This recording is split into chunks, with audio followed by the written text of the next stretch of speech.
You are the one to take away my fear. So come on closer to me now, and let me hold you near, oh hold you near. I look inside my soul and ask myself, will my heartache never end? We wait for night to come.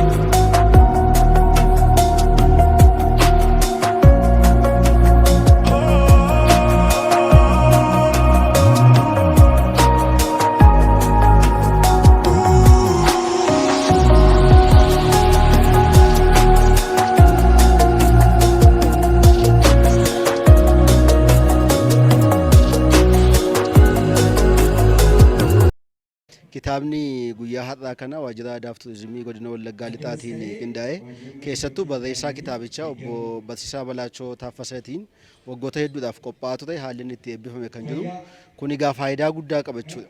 Tokkoffaa aadaa keenyaa fi keessattuu hibboo dhalootaa dhalootatti uummanni karaa gabaabaa ta'een yaada isaa ittiin ibsatu ittiin wal barsiisu dagatamee ture deebi'anii yaadachuudhaaf bu'aa guddaa qaba waan ta'eef nullee eebba kana irratti argamnee akkasittiin kitaaba kana bitachuu danda'uuf guddaa itti gammadee jira jechuudha. Seenaanii nama kitaaba kana barreesses baay'ee yeroo ibsamu baay'ee nutti dhaga'ameera jechuudha. Aarsaa akkasii kaffalamee aarsaa akkasii keessa darbamee kitaaba kana barreessuu danda'u isaaniitti baay'ee nutti gammada.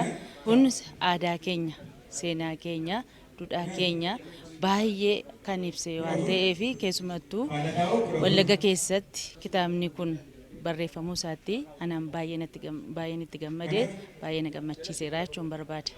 Barreessaan akka waan tokkootti qoratee yeroo isaa baasee dadhabee barreessa. Hawaasni immoo harkaa fuudhee dubbisuu qaba. Irratti hirmaachuu danda'u qaba. Abbootiin qabeenyaa immoo dugda duuba hayyoota kitaaba barreessanii qaamolee hojii aartii hojjetanii adda addaa dugda duuba isaaniitiin immoo jajjabeessuu qabu kan jedhu miidiyaan illee gama kanaanii akkuma amma asitti argamtanii hojii keessan hojjettanii gaheen miidiyaa illee guddaadha beeksisuu keessatti immoo waan ta'eef bifa kanaan hojjetamuu qaba jiruchi kan jedhu dhaamsa. Nama seenaa Oromoo aadaa Oromoo rakkoo gurguddaa keessa darbee qoratee kitaaba fidee maxxansee kan namni hundumtuu argatee irraa baratu gochuunsaa gammachuu guddaadha. Kun Oromoo hundaaf uummata keenya dhaloota booddee dhufan hundumaa fi gammachuu guddaadha jedhee kan yaadu. Oromoo jechuun aadaa isaati. Oromoo jechuun afaan isaati. Oromoo jechuun eenyummaa isaati. Eenyummaa isaatiin sabni hin boon aadaa isaa sabni hin guddisee guddachuu hin danda'u. Sirnoota dhufaa darban keessatti wantooti Oromoo irratti hojjetame keessaa inni guddaan aadaan isaaf afaan isaa akka hin dagaagne gochuudha. Kanaan Oromoon akka inni boqoo ol qabatee hin deemne, akka inni afaan isaa dubbachuutti saalfatu, magaalaa biyya isaa keessa yeroo dhaqu, lafa deemutti mana nyaataa yeroo dhaqu, afaan isaatiin dubbatee, afaan isaatiin gaafatee, afaan isaatiin mari'atee akka inni hin dubbanneef, akka inni itti saalfatuuf itti qaana'u godhama akka inni ture beekamaadha.